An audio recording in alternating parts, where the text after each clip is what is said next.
Abra sua Bíblia no Salmo de número 77. Salmo de número 77. Nós lemos os versos 11 a 20 no início do culto, e agora eu gostaria de ler os versos de 10 a 20, agora eu gostaria de ler de 1 a 9, e se você pode colocar-se em pé, faça isso. Eu vou realizar a leitura destes 9 primeiros versos. Salmo 77, de 1 a 9. Clamei a Deus com a minha voz, a Deus levantei a minha voz, e Ele inclinou para mim os ouvidos. No dia da minha angústia busquei ao Senhor. A minha mão se estendeu de noite e não cessava. A minha alma recusava ser consolada. Lembrava-me de Deus e me perturbei, queixava-me e o meu espírito desfalecia. Sustentaste os meus olhos acordados, estou tão perturbado que não posso falar. Considerava os dias da antiguidade, os anos dos tempos antigos.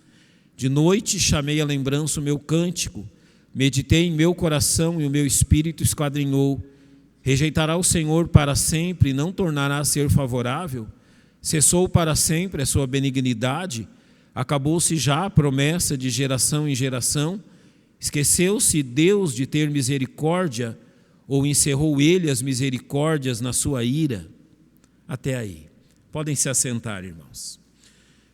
Nos últimos 2 domingos, há 2 semanas atrás, eu falei-lhes a respeito de Hebreus 12 e as dores que provamos pela disciplina do Senhor, ou seja, quando Deus coloca a sua mão sobre a nossa vida para o nosso bem e nos disciplina. Então eu falei a vocês sobre as dores que provamos a fim de sermos participantes da sua santidade. No domingo próximo passado eu usei o Salmo 88 para mostrar-lhes como as dores da enfermidade, as dores causadas por uma doença, podem realmente nos levar além da questão física, também a grandes dificuldades quanto à nossa alma. Então, as dores físicas também atacam o nosso espírito. E no Salmo 88 nós observamos um homem que ele viveu grande parte da sua vida enfermo. E ele morreu enfermo. E parece que Deus não atendeu a oração dele. Ou aparentemente ele percebe que Deus não tenha socorrido ele. Mas nós terminamos o Salmo observando que Deus esteve sempre presente, socorrendo e abençoando as necessidades daquele homem. E concluindo que possivelmente não fossem as enfermidades dele, ele nunca teria se voltado para o Senhor. Então, mesmo nas dores, Deus deseja o nosso bem. Hoje nós vamos colocar os nossos olhos sobre o Salmo 77 e nós vamos também falar de um homem que sofre. Mas a diferença da dor do Salmo 77 para a dor da correção do Senhor, para a dor da enfermidade, é que Asaf, que é o autor do Salmo 77, sofre, mas não tem uma causa. Quão difícil é sofrer quando você não pode apontar a causa. Quão difícil é sentir dor, e a dor de Asaf não é a dor física, mas a dor da alma, sem que você possa dizer, afinal, o que está acontecendo com você. Eu vou dizer-lhes porque usei o Salmo 88 e porque estou usando hoje o Salmo 77. Eu creio que a importância do livro dos Salmos reside principalmente nas narrativas, as experiências de vida que eles transmitem a nós. É interessante que o mesmo ensino dos Salmos é encontrado nos Evangelhos, só que de 2 formas diferentes.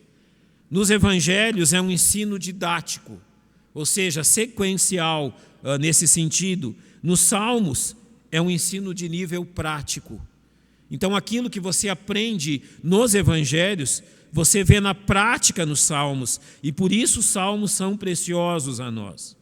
Os Salmos também são preciosos pela forma franca que trata dos problemas humanos.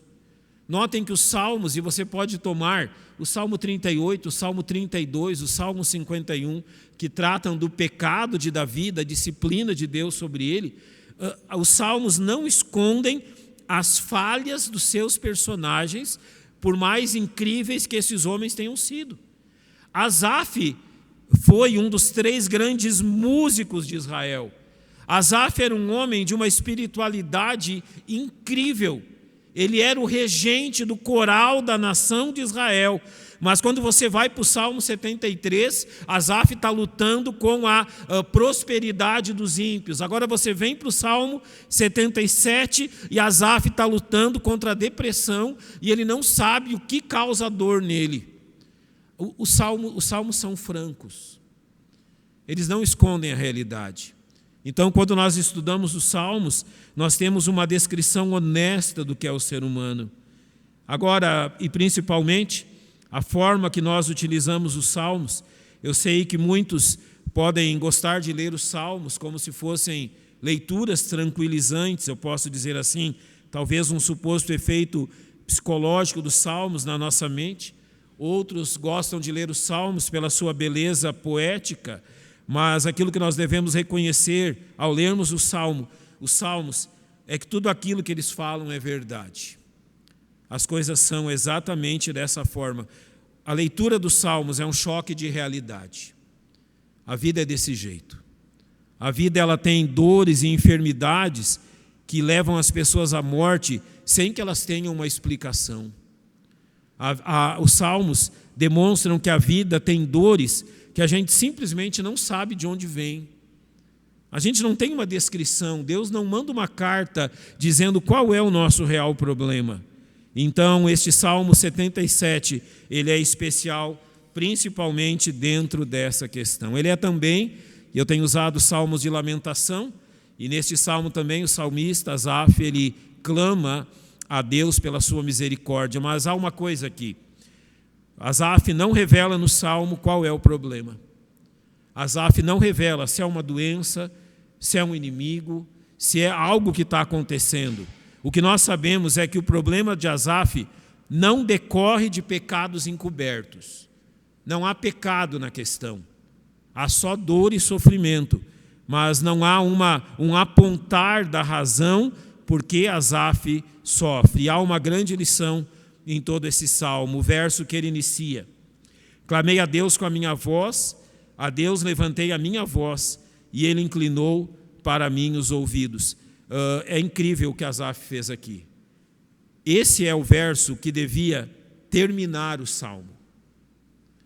Ou seja, o salmo devia começar com uma grande angústia, com um grande problema.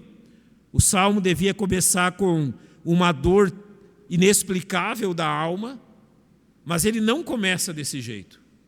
Ele começa pelo fim. Ele começa pelo resultado. Ele começa pelo que Deus fez. Clamei a Deus com a minha voz. A Deus levantei a minha voz, e então ele diz, e ele inclinou para mim os ouvidos. E o que isso nos ensina? Talvez ninguém saiba das suas dores. Talvez ninguém jamais ouviu o seu clamor. Talvez ninguém saiba aquilo que passa na sua alma. Só você. Talvez em suas orações você conte apenas para Deus e nunca contou para ninguém o que tem aí dentro. Esse salmo lhe encoraja no seguinte: e ele inclinou para mim os ouvidos. Asaf também passou por isso. E Deus ouviu ele. Então, qual é o grande encorajamento? Levar ao Senhor as nossas dores. Eu quero começar pelo verso 2, então. Eu vou usar dos versos 2 a 10, porque são a descrição da dolorosa experiência de Asaf. Acompanhe comigo aí no Salmo 77. No dia da minha angústia, o que significa a palavra angústia? Aperto. Literalmente, o aperto da alma. No dia em que minha alma estava apertada. Na medicina se usa angina pectoris, se não me engano, do latim, o aperto do peito, não é? É a mesma expressão do latim, mas apenas aqui no hebraico, essa palavra angústia, e é interessante que a palavra angústia no hebraico é Sara, com H no final, o nome que nós usamos.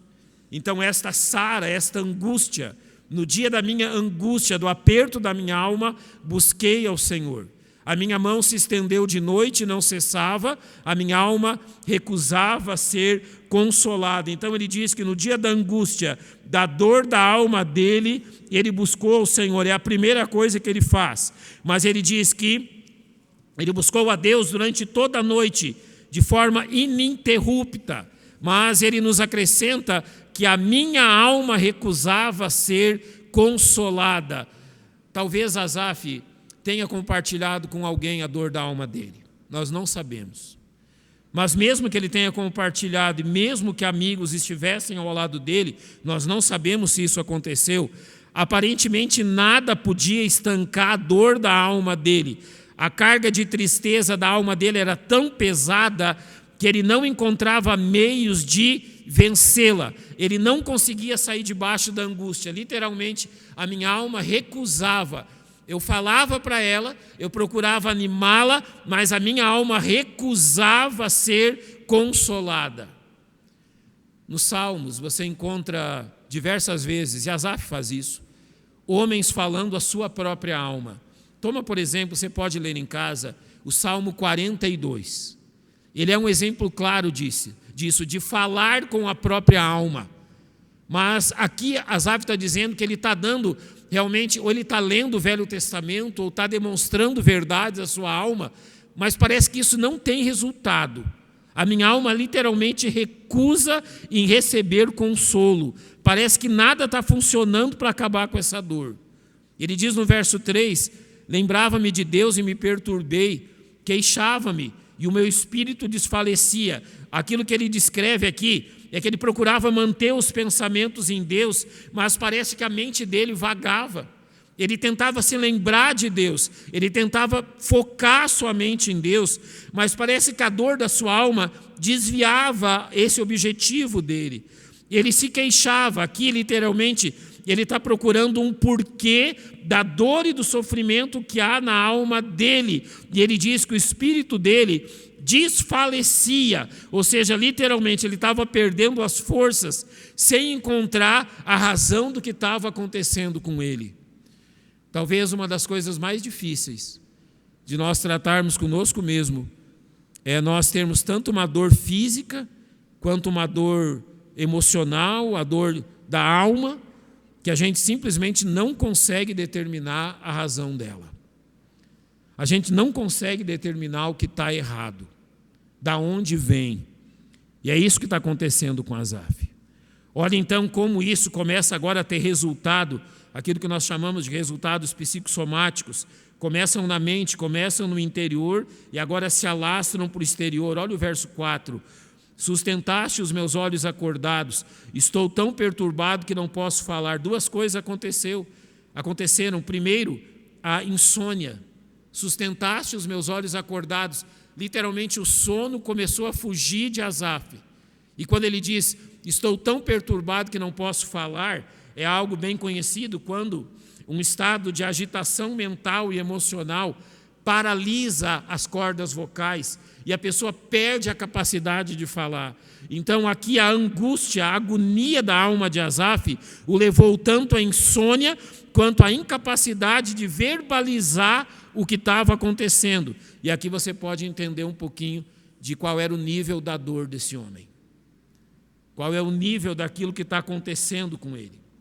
Então ele vai tentar achar algo para curar isso. Verso 5.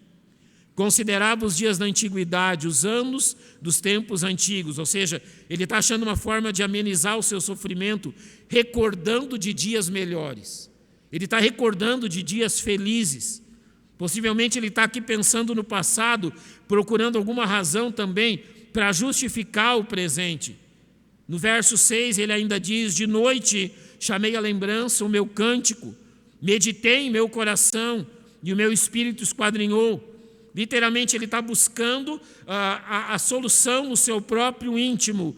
E ele está buscando uma resposta dentro dele mesmo.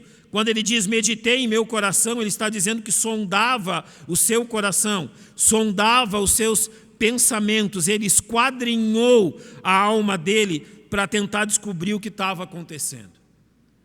Agora a gente tem que aqui colocar um ponto e entender a que isso levou. A dor de Asaf levou ele a procurar a resposta no lugar errado. E isso só piorou as circunstâncias. Ele começou a ter alguma dificuldade. Ele começou a ter alguma coisa que estava tirando o sono dele. Ele começou a ter algum problema.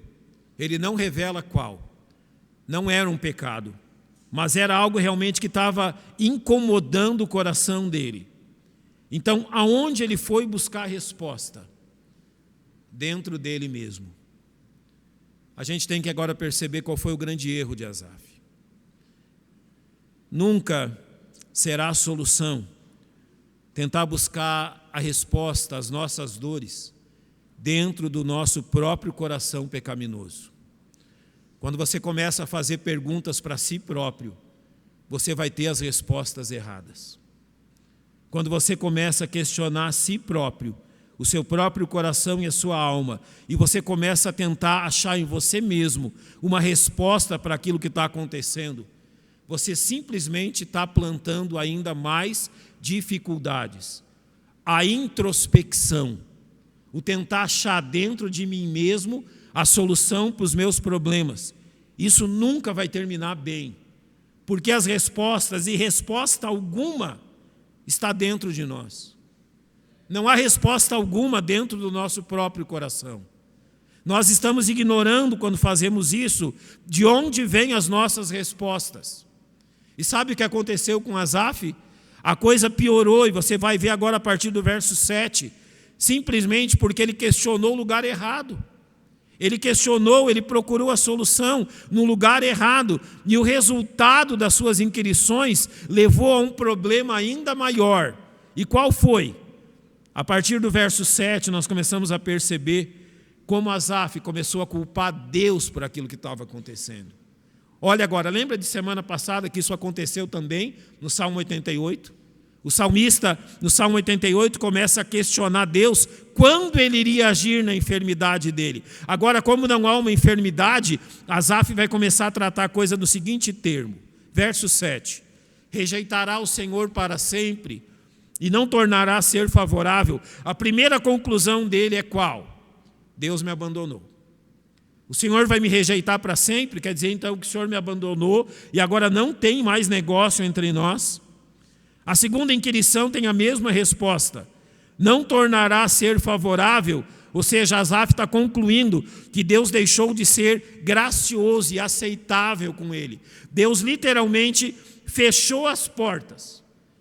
O que Asaf está dizendo aqui? Então é assim. Na hora que eu mais preciso, o Senhor fecha as portas. Na hora que eu mais necessito, o Senhor vira as costas para mim. Você percebe como o coração dele levou ele a conclusões erradas? Olha o verso 8. Cessou para sempre a tua benignidade. A benignidade aqui é o favor de Deus, a bondade de Deus. Então o que Asaf está dizendo então quer dizer agora que o Senhor deixou de ser bondoso. O Senhor não é mais bom. Você sabe por que Deus é bom? Você sabe por que Deus é bom com você? E por que a gente diz que Deus sempre será bom? A bondade de Deus é resultado da santidade dele. Então ele nunca vai fazer algo mal para você porque ele é santo. Por que Deus sempre será bom? Porque ele sempre será santo. Então aquilo que Asaf está dizendo aqui, então o Senhor deixou de ser bondoso. Então o Senhor não é mais Deus. Ele diz ainda, acabou-se já a promessa de geração em geração. Na visão de Asaf, Deus não estava mais disposto a cuidar dos filhos dele, a sustentá-los em meio às tribulações. Deus havia deixado de ser fiel nas suas promessas, então acabou as suas promessas. Tudo aquilo que eu andei até hoje já não vale mais. Ele vai mais longe, verso 9. Esqueceu-se Deus de ter misericórdia. O atributo da misericórdia de Deus é aquele que atende às nossas misérias. Sabe que a misericórdia não é simplesmente não te dar aquilo, ou melhor, não dar a você aquilo que você merece, não condenar você merecendo a condenação.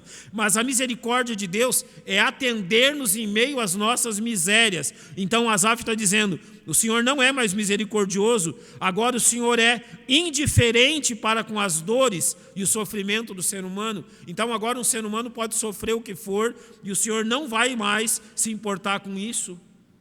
Ele completa no verso 9, Ou encerrou ele as suas misericórdias na sua ira? Literalmente o que Asaf está dizendo aqui é que a bondade de Deus tinha secado, que a misericórdia de Deus era como uma fonte seca, e agora todo mundo vai viver em desamparo. Aonde aqui acabou a culpa? Aonde que nós vamos chegar quando nós inquirimos a nós mesmos?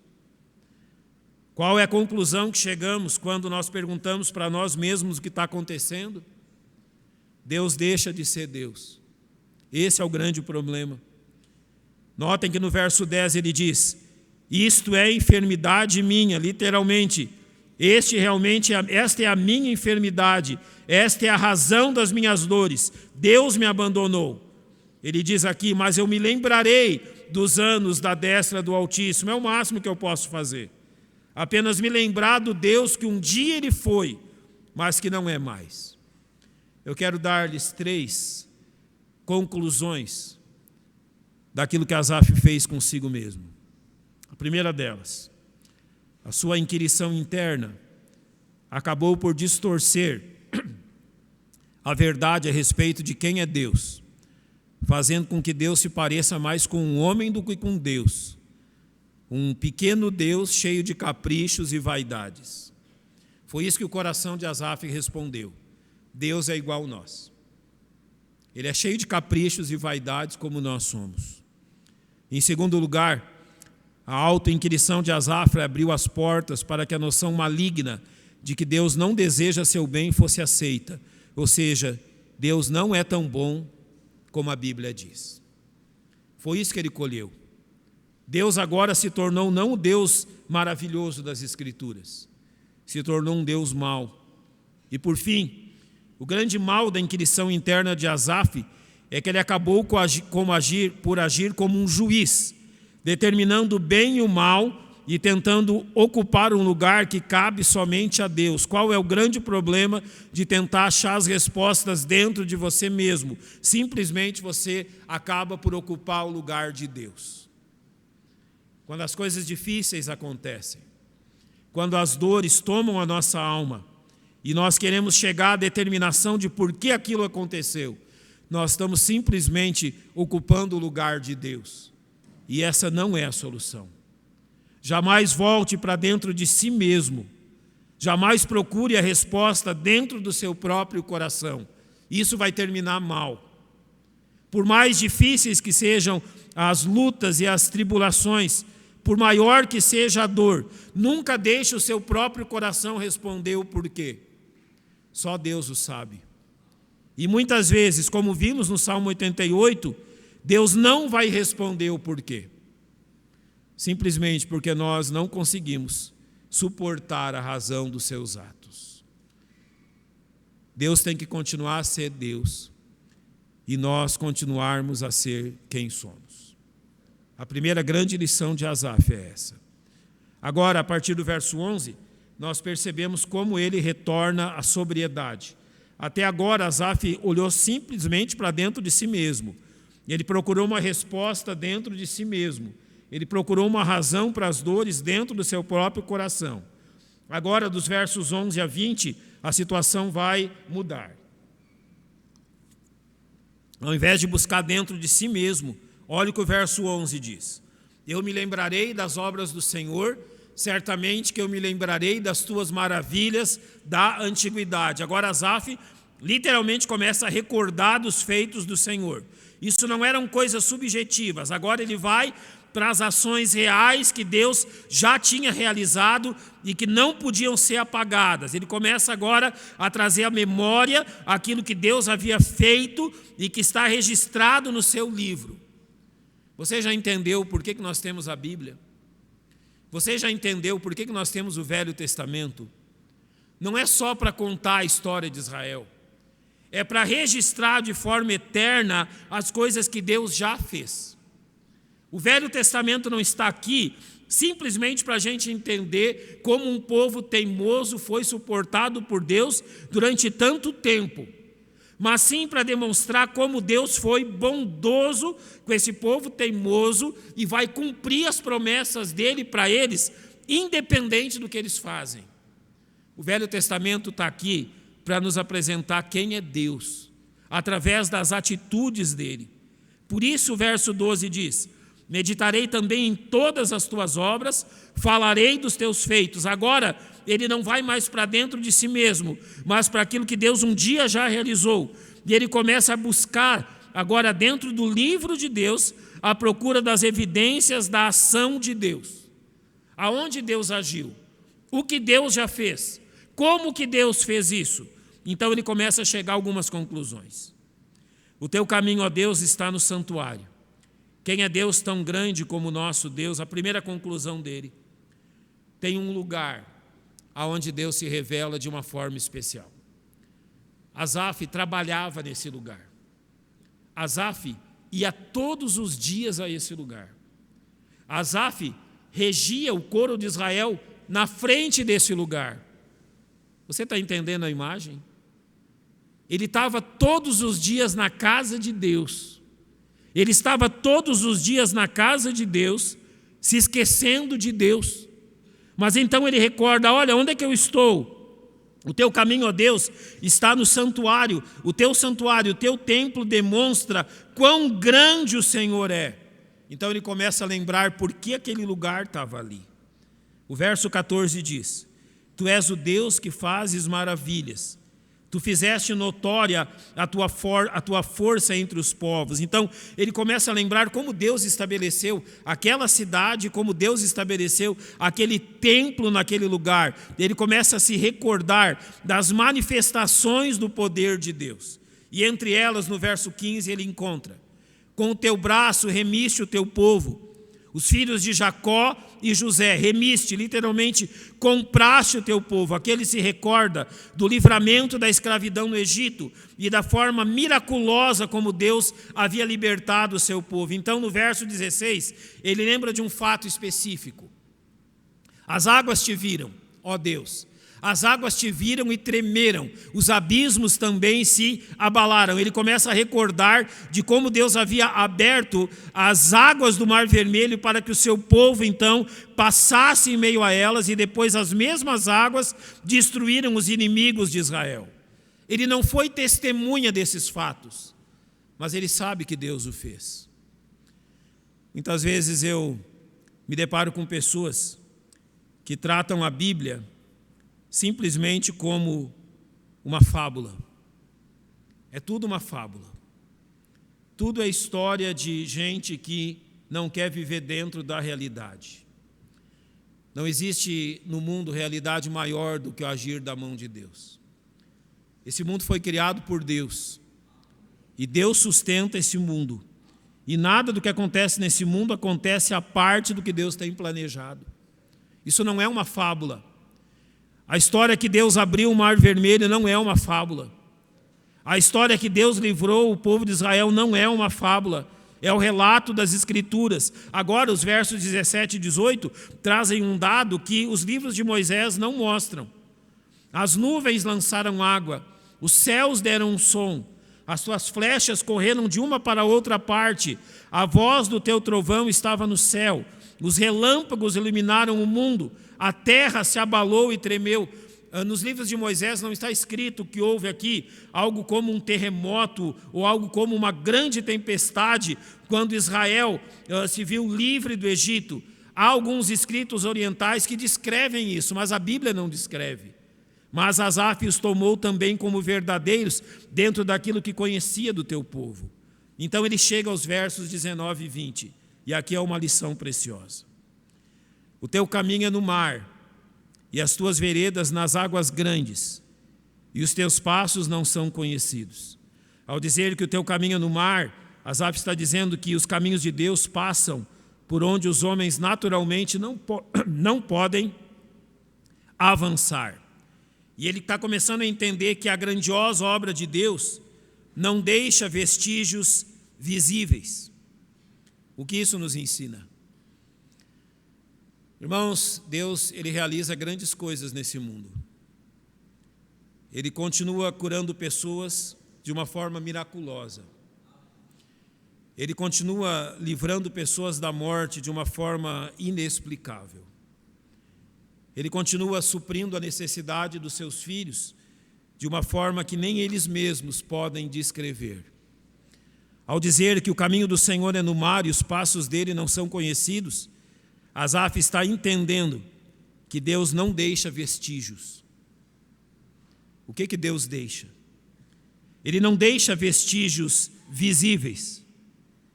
Ele deixa o resultado da sua obra. Você não pode seguir os passos de Deus. Eles são como passos dados na água, mas você pode seguir o resultado daquilo que Deus faz. Quando o Senhor Jesus comparou isso à igreja, ele disse que a igreja era como uma pequena semente que um homem planta, uma semente imperceptível, mas que depois cresce e dá numa árvore tão grande que as aves do céu se aninham sobre ela. Ou seja, quando Deus lançou a semente, você não conseguia ver, você viu o resultado daquilo que aconteceu. E assim é com o nosso Deus. O que nós aprendemos dessa porção é quando Asaf tirou os olhos de si mesmo e colocou-os na revelação de Deus, ele achou muito mais que resposta às suas dúvidas. Ele encontrou certezas para conduzir o caminho dele. Há 3 coisas também aqui. Não há melhor lugar para encontrar respostas do que na casa de Deus. Não há melhor lugar para buscar respostas para a nossa vida do que no lugar consagrado a Deus e a sua palavra. Quando a gente imagina que nós vamos encontrar o caminho longe da casa de Deus, nós estamos nos enganando. Não há como encontrar um caminho de Deus longe de Deus. Asaf, em segundo lugar, buscava por evidências de Deus. Deus não dá evidências, Ele oferece a si mesmo, não evidências. É como se você dissesse: Deus me deu uma prova, e a única prova que Deus lhe dá é Ele mesmo. Você entende isso? É a própria presença dEle. E o que isso significa? Que o homem de Deus não anda pela vista, mas pela fé. Então nós chegamos no mesmo problema do Salmo 88. Asaf não teve resposta. Asaf não teve uma conclusão. Ele apenas sabe que ele errou ao olhar para dentro de si mesmo. Mas tanto no Salmo 88 quanto no Salmo 77, a resposta é a mesma. Deus, Ele nos conduzirá sempre pela fé, pela confiança nele. Se a fé é a convicção de coisas que se não veem e a certeza de coisas que se esperam, é assim que Deus vai conduzir a nossa vida, mesmo em meio às maiores dificuldades. Eu quero terminar lendo aquilo que o autor aos Hebreus escreveu no verso 12, os 3 primeiros versos. Olhe como ele coloca diante de nós essa vida de fé. Portanto, nós também, pelo que estamos rodeados de uma tão grande nuvem de testemunhas, deixemos todo o embaraço e o pecado que tão de perto nos rodeia e corramos com paciência a carreira que nos está proposta. Sabe qual é o grande problema das dores da alma? Elas fazem parecer que a carreira cristã já não vale mais a pena, porque elas fazem parecer que a carreira cristã não leva a lugar nenhum. Sabe qual é o grande problema de tentar encontrar solução para as dores da alma dentro do próprio coração? É que simplesmente nós não conseguimos enxergar aonde o caminho termina. Ou seja, quando realmente nós queremos buscar a solução dentro de nós mesmos, nós esquecemos que correr a carreira cristã é aquilo que Deus quer de nós e que Ele prometeu que isso terá um resultado. E como nós sabemos que a carreira cristã terá um resultado? Olhe para o verso 2. Olhando para Jesus, autor e consumador da fé, o qual, pelo gozo que lhe estava proposto, suportou a cruz, desprezando a afronta, e assentou-se à destra do trono de Deus. Então, literalmente, ele diz: contemplem o que Jesus fez. Ele é o autor e consumador da sua fé. E agora contemplem o que ele realizou. Pelo gozo que lhe estava proposto, ele suportou o quê? A dor. Ele trocou.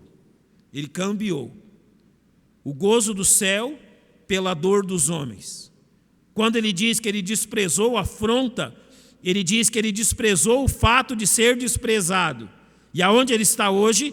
assentou-se à destra de Deus. Qual é a prova que a carreira cristã nos leva ao lugar certo? Jesus Cristo. Sabe, hoje nós lembramos da ressurreição dele. E eu falei a vocês que João, quando viu o que tinha dentro do sepulcro, ele creu. Ele viu e creu. Mas até a manhã daquele domingo, tudo era muito nebuloso. Porque o homem que tinha andado com eles 3 anos e meio e ensinado tantas coisas maravilhosas, foi preso, foi açoitado, foi crucificado e morreu na cruz de uma forma absolutamente vergonhosa. Literalmente o que eles disseram quando Jesus morreu: tá bom, foi muito legal, foi tudo muito bom até aqui, agora que ele morreu, nós vamos fazer o quê? Pedro disse: eu vou pescar. O caminho foi maravilhoso até aqui, mas o caminho termina aqui. Eles não conseguiam perceber que ali começava o caminho e não terminava o caminho. E quando Jesus ressuscita, João vê e entende: as coisas começam aqui. Isso não é o fim. As dores não são o fim. E Jesus está aqui como autor e consumador da fé para demonstrar-nos como a carreira cristã nos levará ao lugar certo. Então, o que diz o verso 3? Considerai, pois, aquele que suportou tais contradições dos pecadores contra si mesmo, para que não enfraqueçais, desfalecendo em vossos ânimos. Então, nós temos que terminar dizendo qual é a resposta do Salmo 77. Não é olhar para dentro de si mesmo, mas contemplar a Jesus Cristo e aquilo que Ele significa para nós. Você tem dores e dificuldades? Eu também tenho. Você passa por circunstâncias onde simplesmente não sabe explicar o que está acontecendo? Eu também.